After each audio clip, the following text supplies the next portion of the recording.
రైతులకు యూరియాను వెంటనే తెలంగాణలో రైతులకు యూరియాను వెంటనే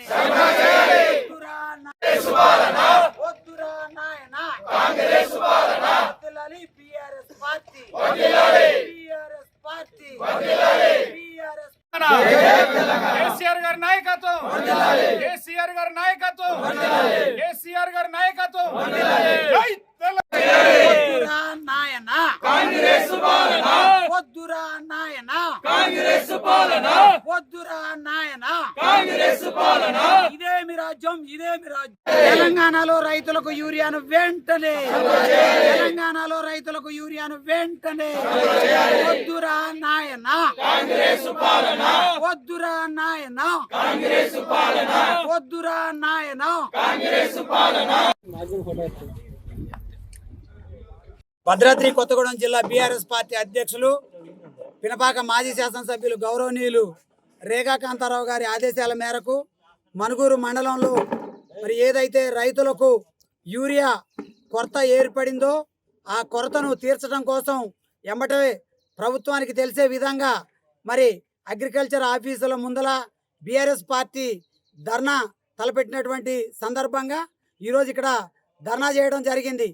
మరి తెలంగాణ రాష్ట్రంలో ఎక్కడ చూసినా కూడా రైతులు బారులు తీరి మరి నాటేసుకొని నాటు ఎండిపోతూ ఉంటే వారు వ్యవసాయ మరి అగ్రికల్చర్ కేంద్రాలలో యూరియా కోసం పడిగాపులు కాస్తున్నటువంటి సందర్భం మనకు తెలుసు. లేకపోతే భార్య పిల్లల్ని తీసుకొచ్చి లైన్లో పెట్టి భర్త పొలం దగ్గరికి వెళ్ళి నీళ్లు పెట్టుకున్నటువంటి సందర్భం మనకు తెలుసు.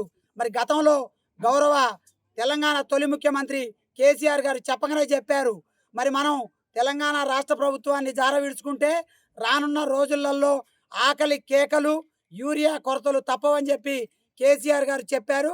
చెప్పిన విధంగానే 100% ఈరోజు గద్దెనెక్కినటువంటి రేవంత్ రెడ్డి గారు మరి యూరియా విషయంలో రైతులకు చుక్కలు చూపిస్తున్నటువంటి సందర్భం మనకు తెలుసు.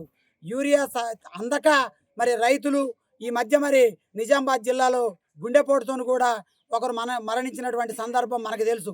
ఇప్పుడైనా రేవంత్ రెడ్డి ఢిల్లీకి చక్కర్లు కొట్టడం మానేసి ఏదైతే తెలంగాణ రాష్ట్రంలో మరి యూరియా రైతులకు ఎంత అవసరం ఉన్నదో కేంద్రంతో మాట్లాడి వెంటనే తెప్పించి తెలంగాణ రాష్ట్రంలో ఉన్నటువంటి రైతుల అవసరాలు తీర్చాలని చెప్పి ఈరోజు మనుగూరు మండల బీఆర్ఎస్ పార్టీగా మేము డిమాండ్ చేస్తూ ఉన్నాం.